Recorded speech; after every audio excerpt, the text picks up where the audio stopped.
guests, the President of the United States of America and Dr. Biden, accompanied by the President of the French Republic, Mrs. Macron. Chers invités, le Président des États-Unis d'Amérique et la Dr. Biden, accompagnés du Président de la République française et de Madame Macron.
Distinguished guests, please remain standing for the national anthem of the French Republic, followed by the national anthem of the United States of America.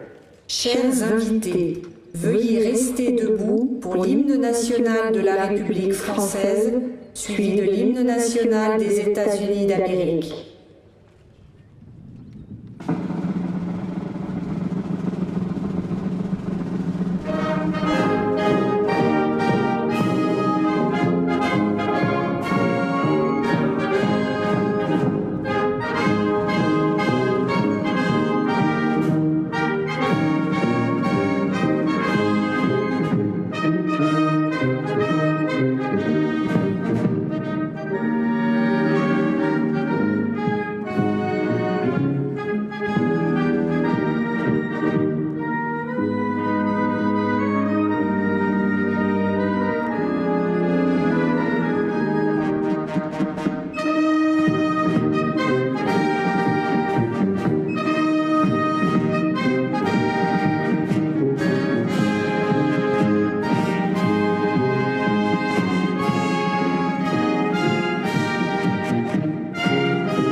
Distinguished guests, please remain standing for the invocation delivered by Chaplain Karen Meeker. Chers invités, veuillez rester debout pour l'invocation prononcée par l'aumônière Karen Meeker.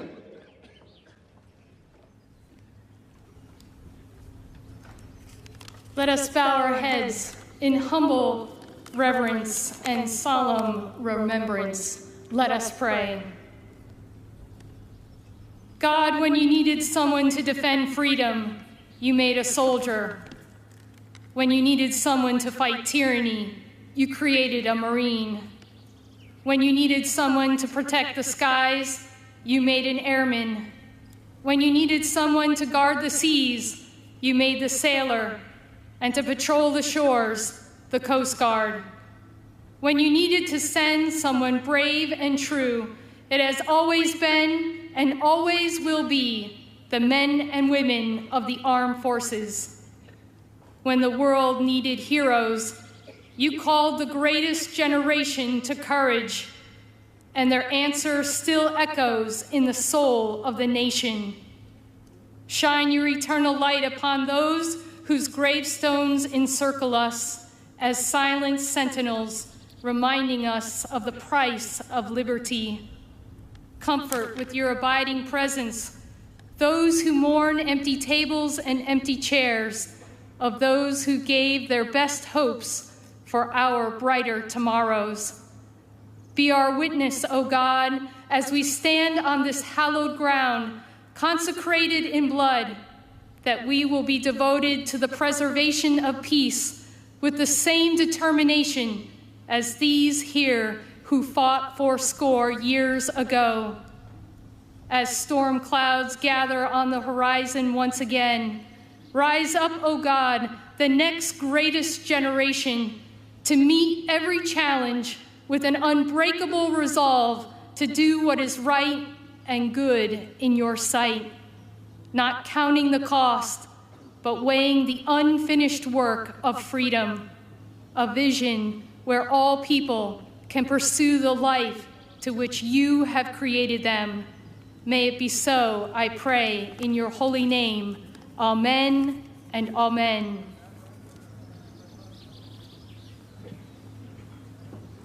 Distinguished guests, please take your seats. Chers invités, veuillez prendre place.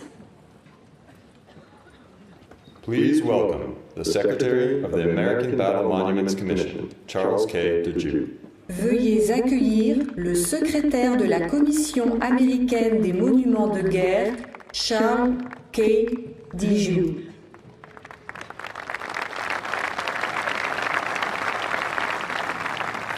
Thank you, President and First Lady Biden, Présidente et Madame Macron, ladies and gentlemen, welcome to the American Battle Monuments Commission, Normandy American Cemetery. Bonjour à tous et bienvenue. D-Day is the hinge of history. It is here we reflect the very best of America's values. When America sends its young, its brave, its finest, we do not send them to fight for a king or a crown. We do not fight for a sect or a denomination. We do not fight for a motherland or a fatherland. No, and we never, ever fight for conquest or plunder or enslavement of another people. When America is at its best, America sends its young, its brave, its finest to fight for simple, humble values. The values of freedom, liberty, and democracy. And when the job is done, when the mission is accomplished, when the tyrant is taken down and democracy is stood up, America does something unique in the history of mankind. We go home. All that America asks for in return for the sacrifice of our young, our brave, and our finest are a few small plots of land to bury our dead. All of you are seated here in one of those small plots of land. That is why this date, June 6th, this place, Normandy, and this ceremony here is so important. It is a reminder to all of us of the true cost of war and the real price of freedom. It is a price that we paid on D-Day 80 years ago. It is a price that we remind all authoritarian dictators today that if necessary, we will pay that price again to ensure the success of freedom. And that is ultimately why France knows, the United States knows, and we know. La France connaît, et les États-Unis connaissent, et nous connaissons that the world's most powerful weapon system is not a T-72 manned by mercenaries. It is not a Fujian aircraft carrier patrolling artificial islands. It is not a suicide terrorist killing and slaughtering innocents. No. The world's most powerful weapon system was, is, and shall forever be a free people willing to fight for freedom. Ladies and gentlemen, thank you for coming here. Thank you for remembering here. Thank you for renewing your faith in freedom. Je vous dis merci beaucoup. May God bless each and every one of you, France and the United States of America.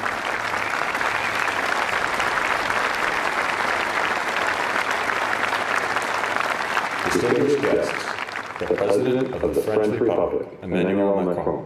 Chers invités, le président de la République française, Emmanuel Macron.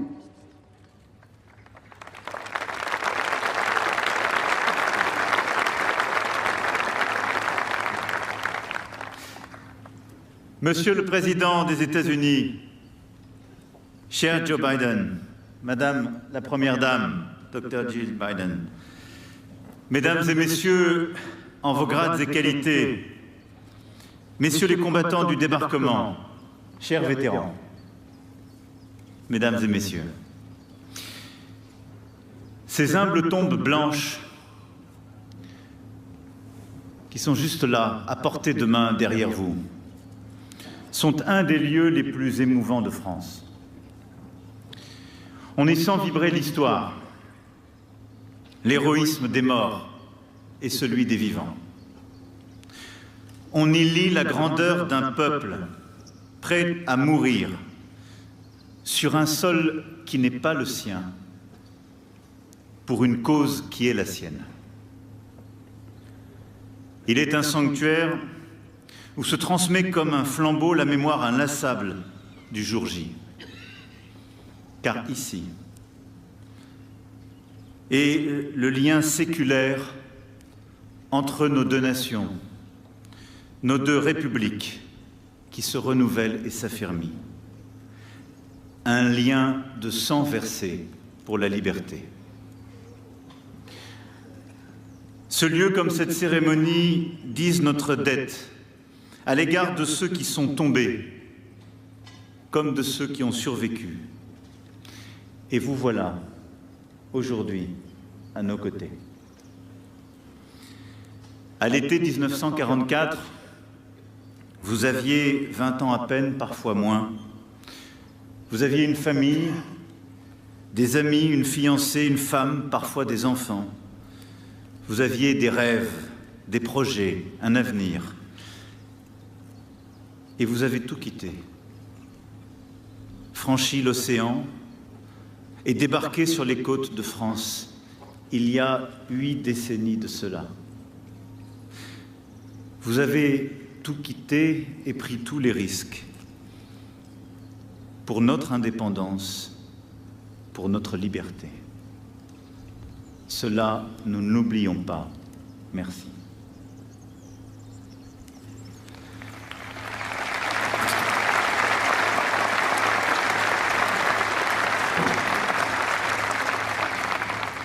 Vous êtes venus ici et vous avez rejoint notre guerre pour y faire basculer l'histoire. Oui. Vous êtes venus ici, Mr. Hilbert Margol, débarqué à Marseille en janvier 1945, remontant l'Europe de la Provence à la Pologne, jusqu'à ce jour dramatique où, avec votre frère jumeau Howard, vous avez découvert les charniers de Dachau. Vous êtes venu ici, Mr. John Wardle, fantassin auquel votre courage a valu une blessure à Hürtgenwald, en Allemagne, en pleine bataille. Vous êtes venu ici, Mr. Robert Pedigo, pour combattre avec votre escadrille de Saint-Laurent à l'Allemagne. Vous êtes venu ici, Monsieur Calvin Schreiner, qui avait participé à l'opération Dragoon depuis le sud de la France et passé les derniers mois de guerre à réparer nos hôpitaux, nos voies ferrées, nos routes.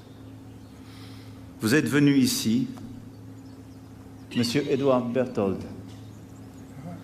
devenu avec vos 35 missions de combat un véritable fléau des nazis, dont vous bombardiez inlassablement les centres névralgiques, tout comme Edwin Cottrell, pour qui j'ai une pensée aujourd'hui et qui aurait dû être des vôtres. Vous êtes venu ici, Monsieur Dominic Critelli, pour libérer le continent où vous étiez né. Et vous, Mr. Bill Casassa, avec cette force d'âme exceptionnelle qui vous a permis de tenir 171 jours de combat continu face à l'ennemi. Vous êtes venu,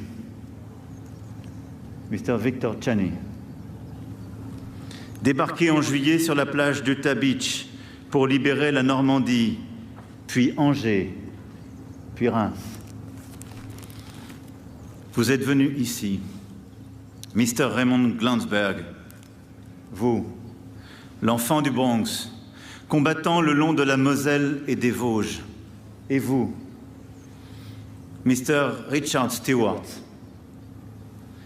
pour faire passer nos messages à travers les frontières de la France, la Belgique, l'Allemagne.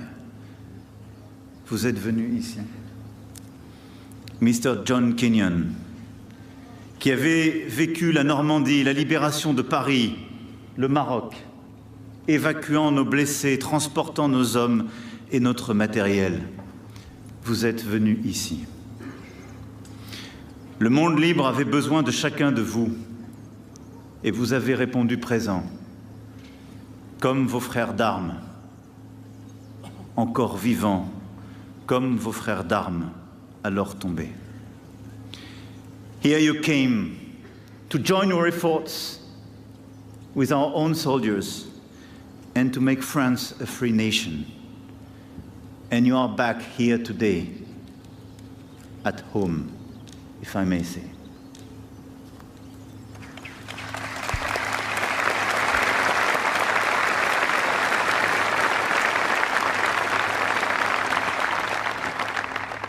Rangers, lead the way. Telle fut l'exclamation de Norman Cotta, sous le feu de la mitraille à ses hommes, sous la pluie d'obus. Vous êtes venus ici, alors vous voilà à jamais chez vous, sur le sol de France, et nous n'oublions pas. À vous, hommes de la Great Generation, de nous enseigner à notre tour à être grands, à lutter pour la paix et la liberté du monde. À nos côtés, vous avez fait cette guerre et nous l'avons gagnée. Alors pour vous qui êtes là, et pour vos camarades qui ne le sont plus, et dont vous portez la mémoire en ce jour, pour votre bravoure au service de notre liberté, j'ai l'honneur de vous remettre les insignes de chevalier de la Légion d'honneur. Merci.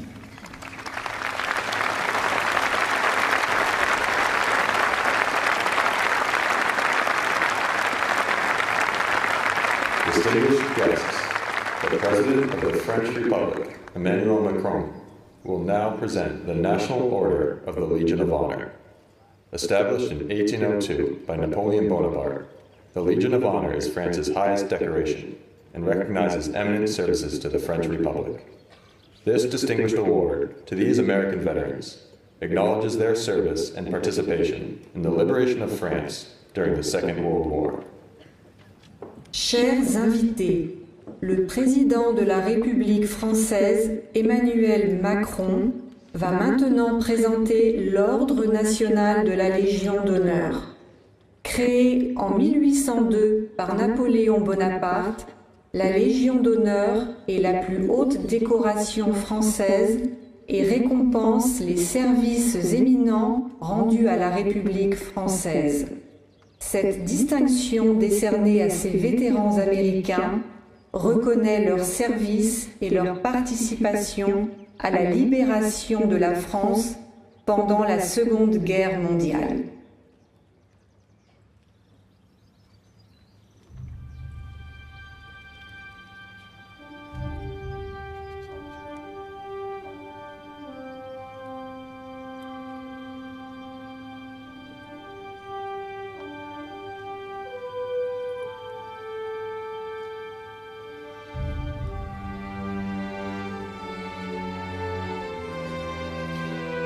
Monsieur Hilbert Margol, au nom de la République française, nous vous faisons chevalier de la Légion d'honneur.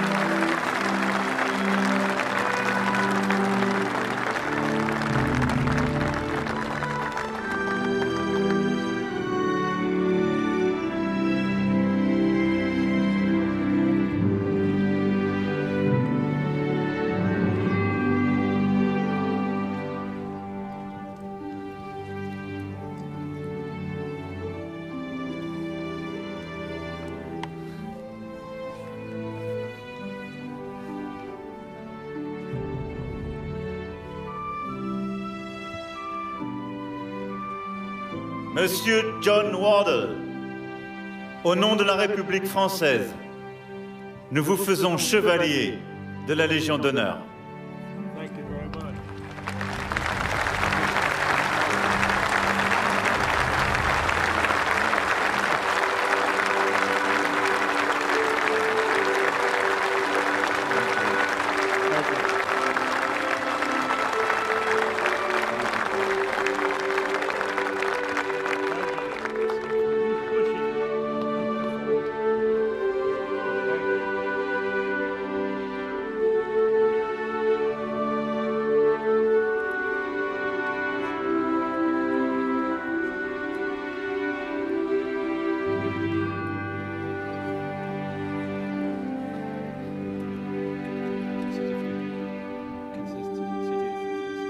He wants to stay. He wants to stand.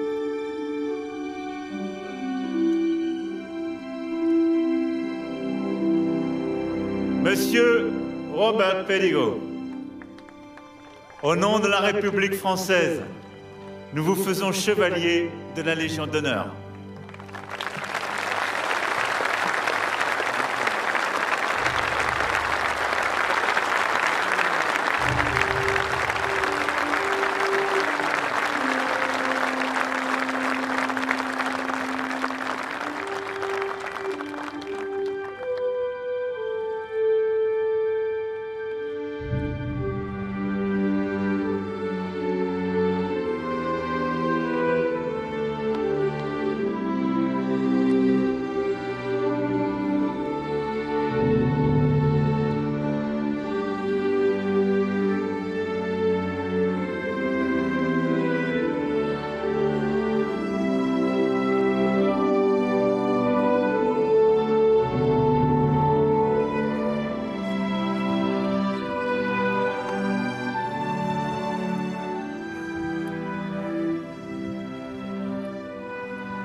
Monsieur Calvin China, au nom de la République française, nous vous faisons chevalier de la Légion d'honneur.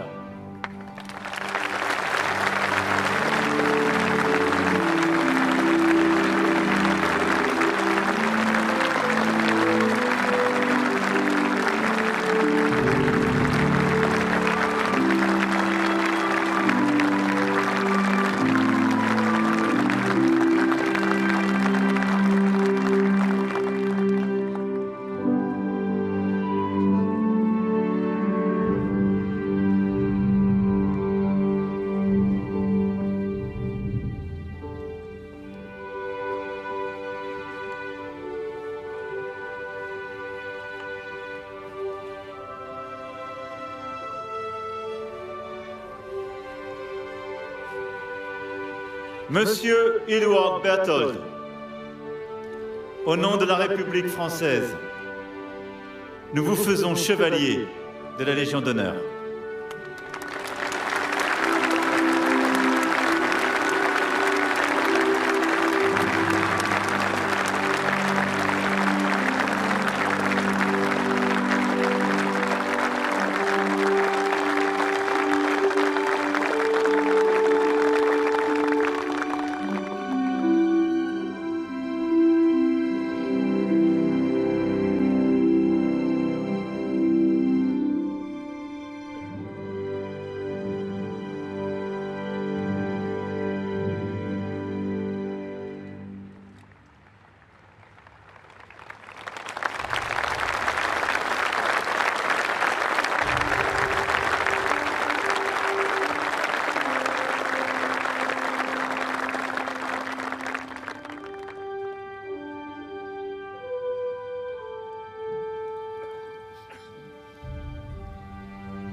Monsieur Dominique Critelli, au nom de la République française, nous vous faisons chevalier de la Légion d'honneur.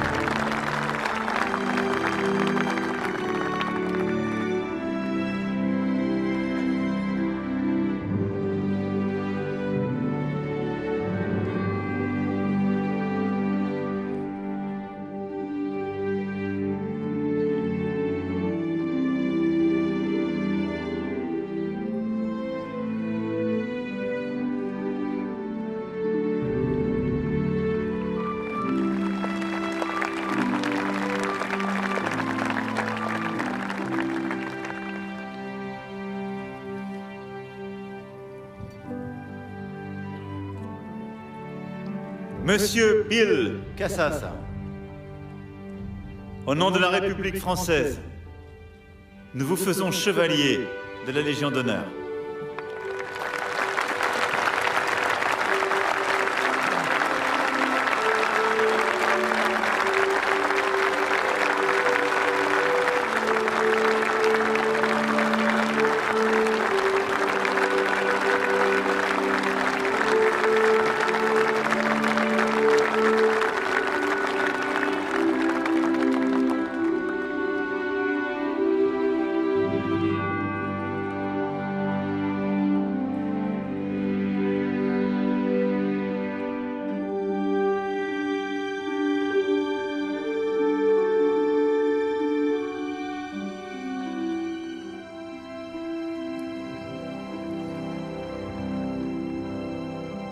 Monsieur Victor Channing, au nom de la République française, nous vous faisons chevalier de la Légion d'honneur.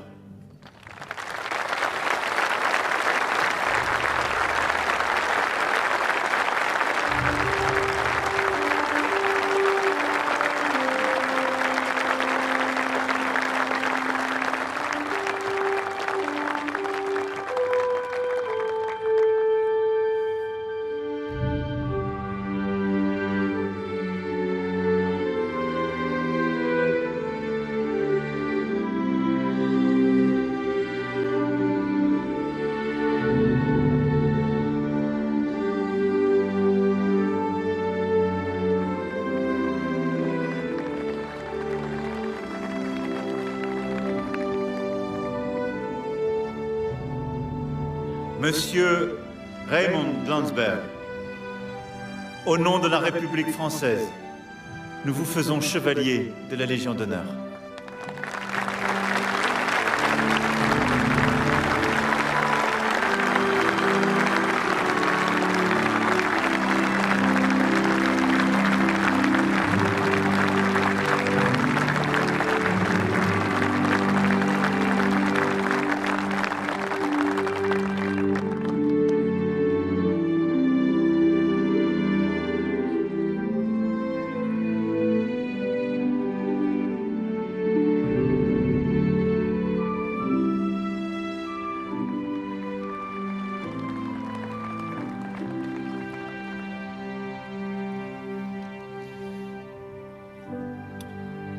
Monsieur Richard Stewart, au nom de la République française, nous vous faisons chevalier de la Légion d'honneur.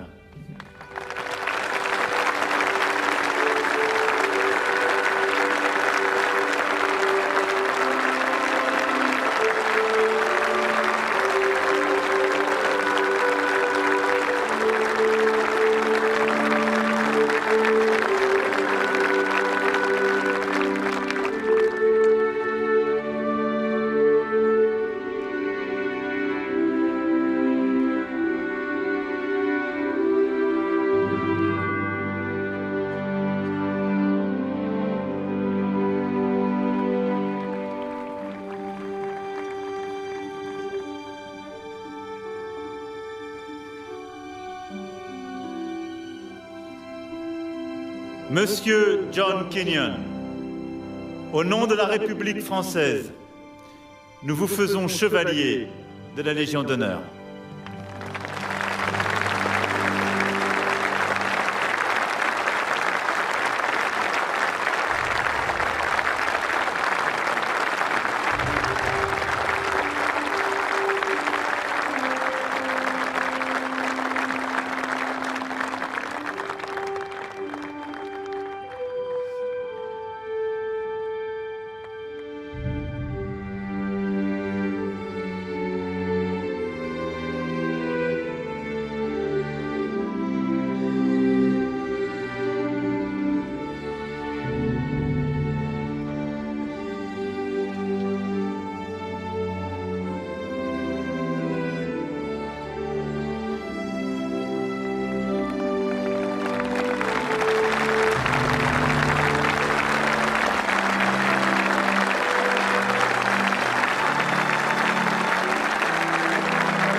Distinguished guests, please welcome the Honorable Lloyd J. Austin III, Secretary of Defense of the United States of America.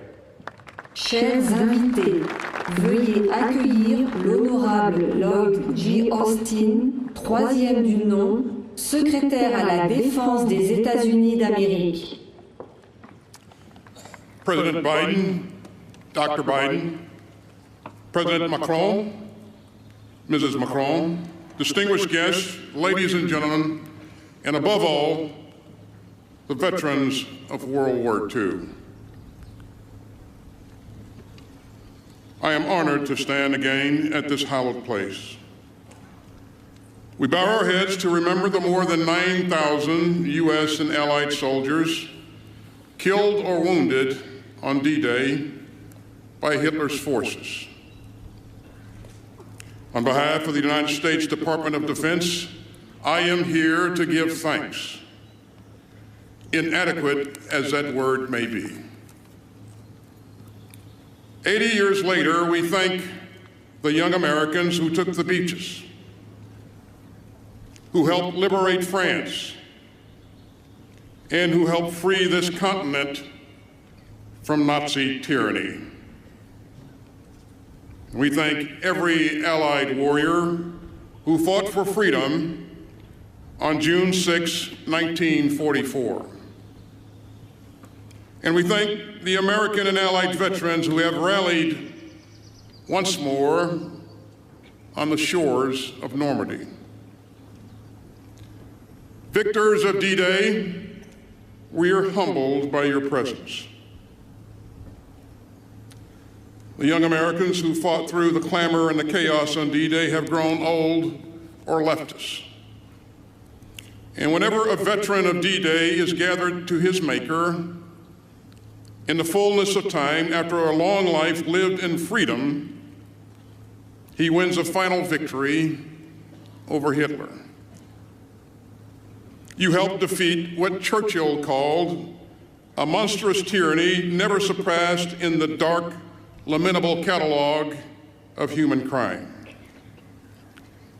And you laid the foundation for a more just, free, and decent world. Together with our allies, we built peace out of war, a hard-headed peace, a peace renewed by constant commitment, a peace forged by the generation that won the bloodiest war in human history. And so our gratitude must never fade.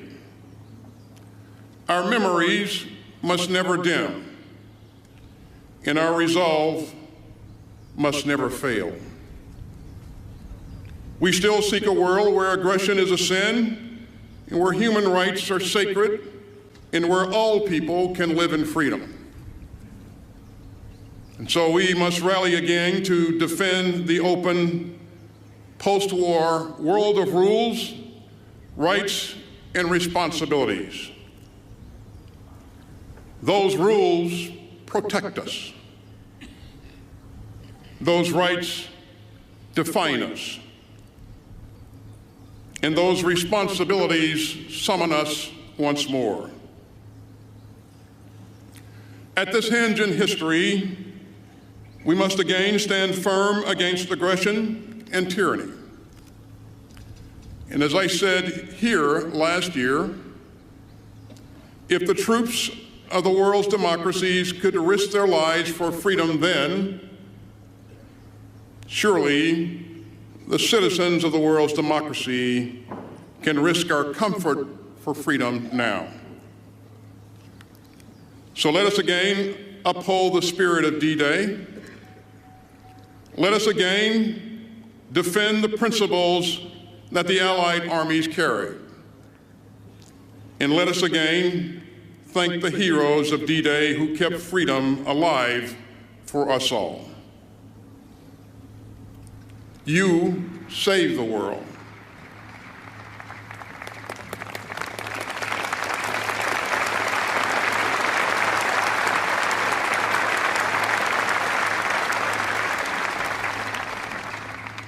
You saved the world, and we must only defend it. Gentlemen, we salute you.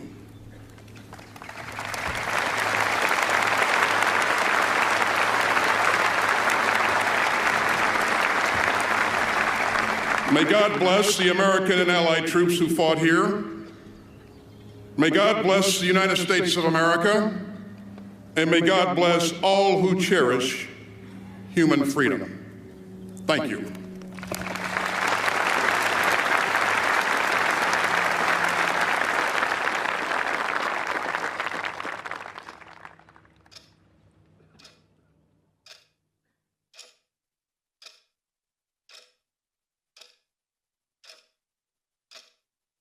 Papa, what was it like on D-Day?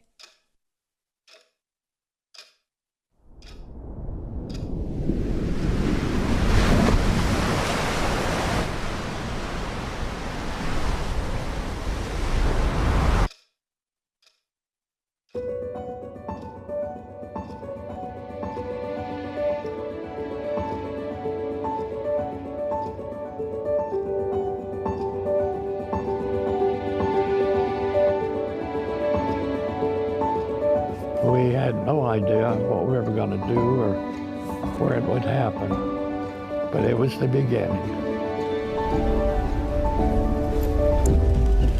It was a very decisive battle for us because our mission was to establish ourselves on the beach. When we were on that boat, on that Higgins boat, everybody talked about the same thing, helping each other and not getting killed.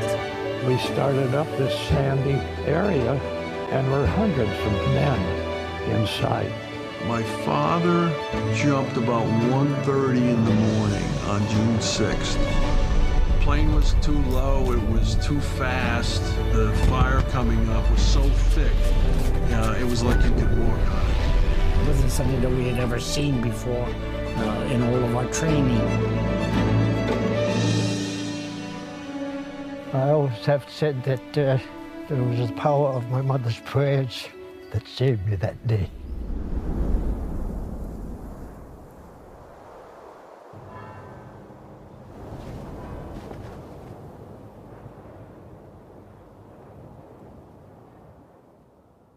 And it gets to me thinking about it. But as I look over those crosses, I see people standing up, even waving. I have to go back because there's something there that draws you back. I have a very close friend that I knew by the name of Edward Mirosevich. He had received a very bad stomach wound, and I could not even bandage it properly. We said goodbye to each other wherever. He's laying here on the cemetery here in Colville. I think of the many men here that paid the ultimate price for the freedom of Europe. Young people want to know and need to know. Everybody I saw that I was glad to fight alongside them, they were willing to stand up. And not all of them came back. And they all have a story to tell. And it's our responsibility to tell those stories. People will not be forgotten as long as we keep talking about them.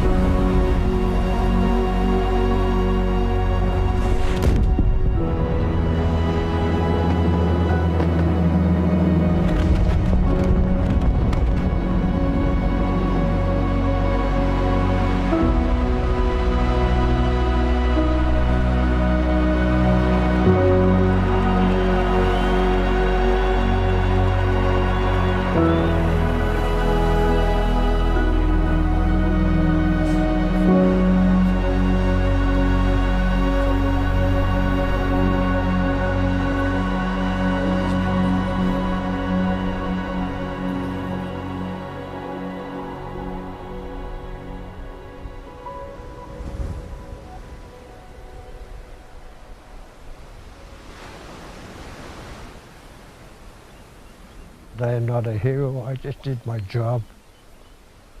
The real heroes are laying here on the cemeteries. These are our heroes, and we should never forget them.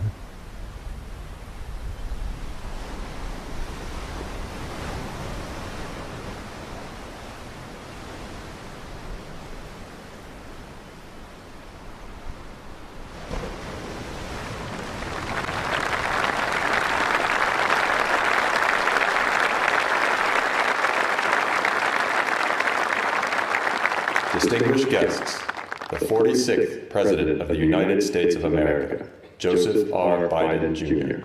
Invité d'honneur, le 46e Président des États-Unis d'Amérique, Joseph R. Biden, Jr.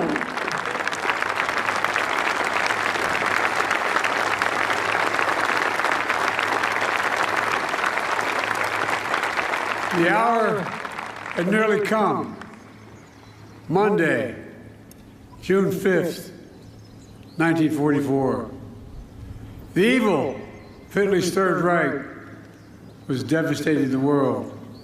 Nazi Germany had subjugated the once free nations of Europe through brute force, lies, and twisted ideology of racial superiority. Millions of Jews murdered in the Holocaust. Millions of others killed by bombs, bullets, bloody warfare.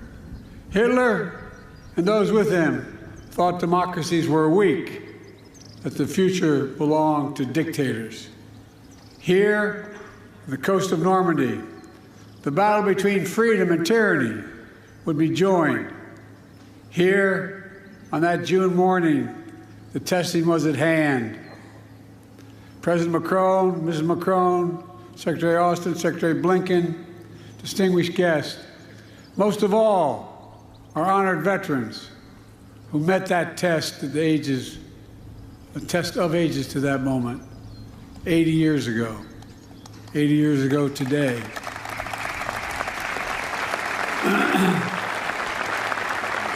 On behalf of the American people and as Commander-in-Chief, it's the highest honor to be able to salute you here in Normandy once more. All of you, God love you.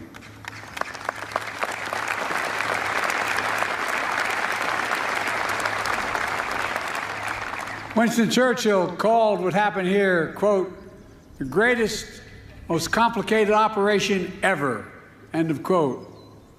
After years of planning, Operation Overlord was ready to launch just as soon as the weather turned. Across the choppy English Channel, the Supreme Commander of the Allies, Dwight D. Eisenhower, waited. The largest force ever of its kind, built by 12 nations.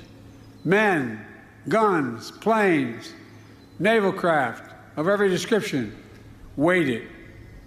The world, captive and free, waited. Finally, Eisenhower's forecaster said there was a window in the weather. It would open briefly on Tuesday, the 6th of June. The general weighed the options and gave the order. At dawn, the Allies would strike. The great crusade to free Europe from tyranny would begin. That night, General Eisenhower drove to the English town of Newbury to visit paratroopers of the 101st Airborne. There were men from all over America. It was estimated that 80% of them would be killed within hours. That was the estimate. But they were brave, they were resolute, and they were ready. One soldier told General Eisenhower, quote, don't worry, sir. The 101st is on the job. Everything will be taken care of. That's what he said. And because of their courage and their resolve, because the courage and resolve of their allies, it was taken care of. From the sea and sky, nearly 160,000 Allied troops descended on Normandy. Many, to state the obvious, never came home. Many survived that longest day, kept on fighting for months until victory was finally won. And a few, a notable band of brothers, are here with us today. Kenneth Blaine Smith is here. On that day, under heavy artillery fire, he operated a rangefinder and radar on the first American ship to arrive at Normandy's coast, providing direct gunfire support for the Rangers scaling the cliffs of Pointe du Hoc on their daring mission to take out the German batteries. Bob Gibson is here. He landed on Utah Beach about 10 hours after the invasion began. Bullets flying everywhere, tracers lighting up the sky. Bob drove an M4 tractor with anti-aircraft gun mounted on top, providing critical protection for the infantry against the German Air Force. On that day, and for many days after, he continued. Ben Miller is here, a medic with the 82nd Airborne. At 3 a.m. on June 6th, he and 13 other medics flew over the channel in a rickety glider. Its wings were ripped off by giant poles that the Germans buried halfway in the ground to stop them from landing. They crashed, but they survived. And they did their duty, dragging injured soldiers to safety, treating wounds, saving lives while the battle raged. Every soldier who stormed the beach, who dropped by parachute or landed by glider, every sailor who manned the thousands of ships and landing craft, every aviator who destroyed German-controlled airfields, bridges, and railroads, all were backed by other brave Americans, including hundreds of thousands of people of color and women who courageously served despite unjust limitations on what they could do for their nation. Lewis Brown is here, part of the Red Ball Express, a truck convoy made up of mostly African-American drivers. They landed in Normandy in the wake of D-Day. They rushed supplies to the rapidly advancing front lines. Woody Woodhouse is here. Members of the legendary Tuskegee Airmen, who flew over 15,000 sorties during the war. Marjorie Stone is here. She enlisted in the women's branch of the Naval Reserve, became an aircraft mechanic, spent the war keeping American planes and pilots in the air. Theirs has always been the story of America. Just walk the rows of this cemetery as I have. Nearly 10,000 heroes buried side by side, officers and enlisted, immigrants and native-born, different races, different faiths, but all Americans. All served with honor when America and the world needed them most. Millions back home did their part as well. From coast to coast, Americans found countless ways to pitch in. They understood our democracy is only as strong as all of us make it together. The men who fought here became heroes, not because they were the strongest or toughest or most fiercest, although they were, but because they were given an audacious mission, knowing, every one of them knew, the probability of dying was real. But they did it anyway. They knew, beyond any doubt, there are things that are worth fighting and dying for. Freedom is worth it. Democracy is worth it. America is worth it. The world is worth it. Then, now, and always. The war in Europe didn't end for another 11 months. But here, the tide turned in our favor. Here, we proved the forces of liberty are stronger than the forces of conquest. Here, we proved that the ideals of our democracy are stronger than any army or combination of armies in the entire world.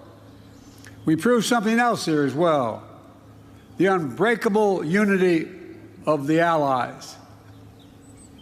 Here with us are men who served alongside the Americans that day, wearing different flags on their arms, but fighting with the same courage for the same purpose. What the Allies did together 80 years ago far surpassed anything we could have done on our own.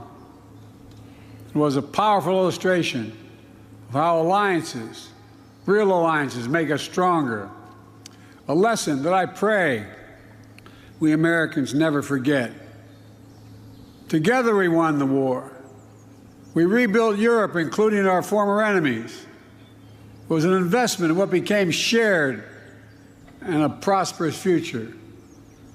We established NATO, the greatest military alliance in the history of the world. And over time, you got it, it is. And over time, we brought more nations into NATO, the NATO alliance, including the newest members, Finland and Sweden.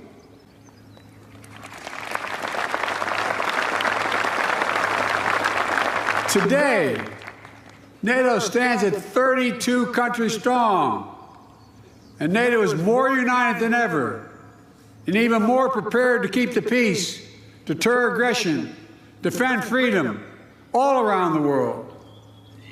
America has invested in our alliances and forged new ones, not simply out of altruism, but out of our own self-interest as well. America's unique ability to bring countries together is an undeniable source of our strength and our power. Isolationism was not the answer 80 years ago and is not the answer today.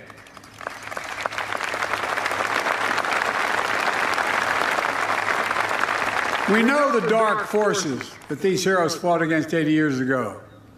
They never fade. Aggression and greed, the desire to dominate and control, to change borders by force, these are perennial. The struggle between a dictatorship and freedom is unending. Here in Europe, we see one stark example. Ukraine has been invaded by a tyrant bent on domination. Ukrainians are fighting with extraordinary courage, suffering great losses, but never backing down.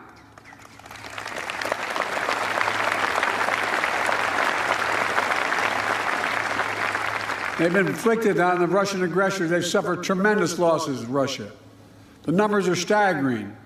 350,000 Russian troops dead or wounded. Nearly 1 million people have left Russia because they can no longer see a future in Russia. The United States and NATO and a coalition of more than 50 countries standing strong with Ukraine. We will not walk away.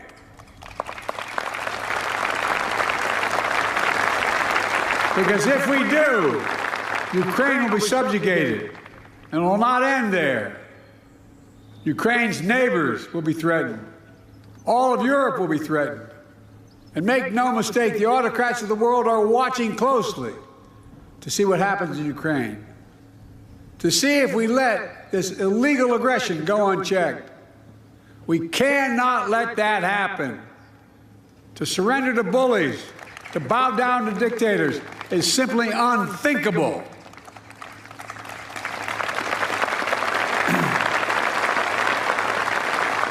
Were we to do that, it means we'd be forgetting what happened here in these hallowed beaches. Make no mistake, we will not bow down. We will not forget. Let me end with this. History tells us freedom is not free. If you want to know the price of freedom, come here to Normandy. Come to Normandy and look.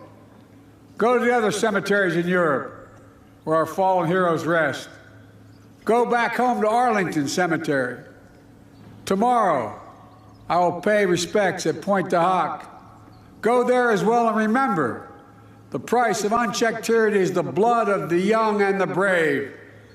In their generation, in their hour of trial, the Allied forces of D-Day did their duty. Now the question for us is, in our hour of trial, will we do ours? We're living in a time when democracy is more at risk across the world than any point since the end of World War II, since these beaches were stormed in 1944. Now we have to ask ourselves, will we stand against tyranny, against evil, against crushing brutality of the iron fist? Will we stand for freedom? Will we defend democracy? Will we stand together? My answer is yes, and only can be yes.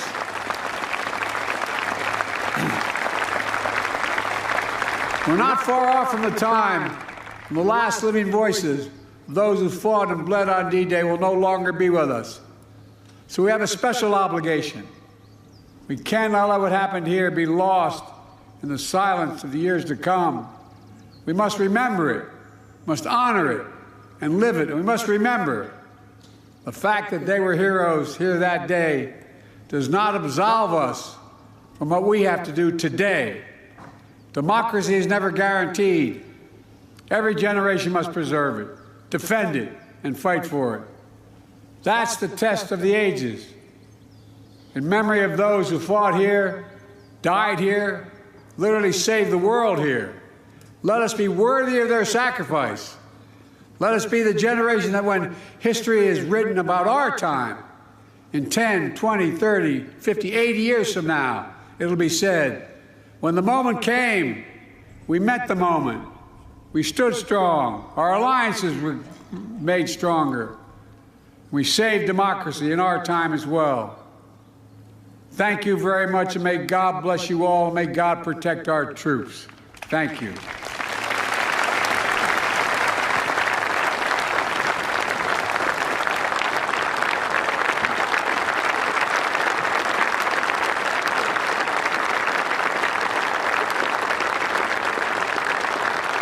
Distinguished guests, in honor of the veterans gathered with us today and those commemorated at this hallowed ground, Lieutenant Commander Catherine Miyamasu will now read the watch.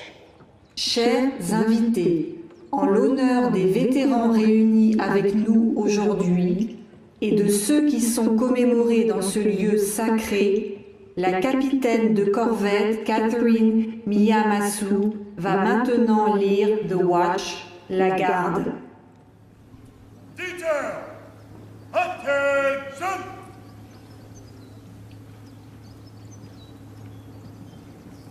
Center! Face! When a sailor retires, it is traditional that a younger service member read The Watch. Today, we want to read The Watch for all World War II veterans here today, both behind us and all around us. 80 years ago, these sailors stood the watch. While some of us were in our bunks at night, these soldiers stood the watch.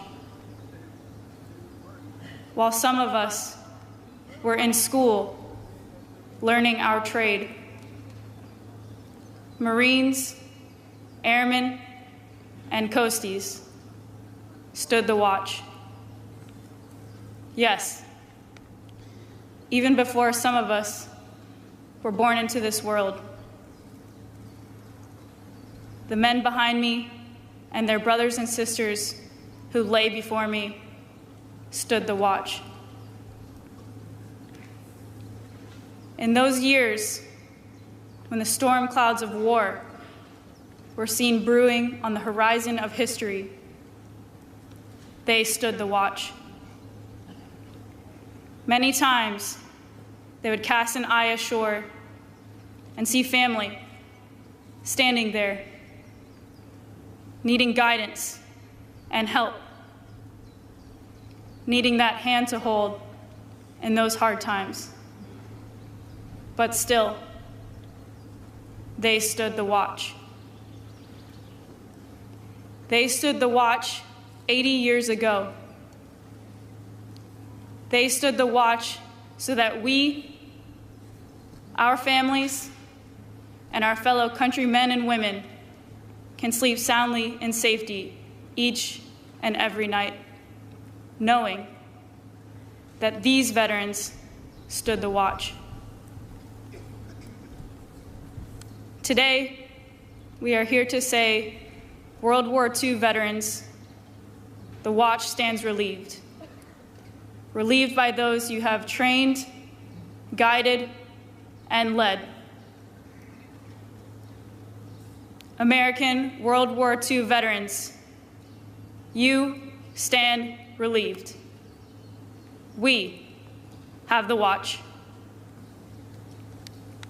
Present! Arms!